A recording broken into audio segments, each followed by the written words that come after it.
Le pardon comme outil de résilience. Sarah Sittling en a fait une ligne de vie. Elle le raconte dans un livre basé sur un drame, l'assassinat de sa mère Elisabeth Stiebling, cette infirmière tuée dans l'exercice de ses fonctions il y a 15 ans.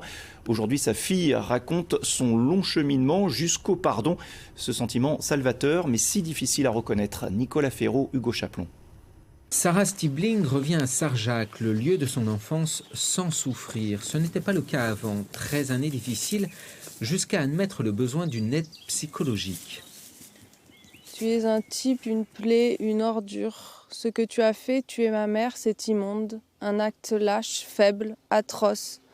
Le livre est émaillé d'articles de presse et d'extraits de son journal intime. Elle l'a écrit en 2 mois, comme une délivrance. Elle y retrace son cheminement émotionnel jusqu'au pardon. Une des premières étapes du pardon, pour arriver au pardon, c'est de tout sortir ce qui est à l'intérieur de soi. Ne pas garder les choses en soi. Le fait d'écrire, pour moi, ça m'a permis de tout mettre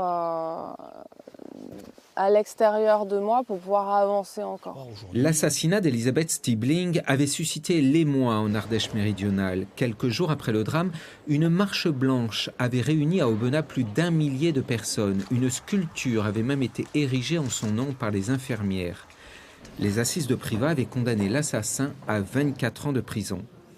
Depuis la parution du livre, Sarah Stiebling multiplie les dédicaces et les passages dans les émissions de radio. Émotion et parcours intime qu'elle retrace dans un livre au titre évocateur de l'assassinat au pardon, un livre que Sarah Stiebling vient aujourd'hui présenter dans l'Onde curieuse.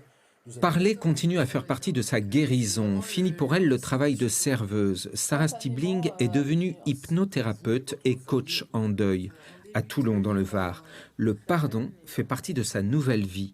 C'est vraiment une libération. En fait, les liens se coupent de ce qui nous rattache à l'événement.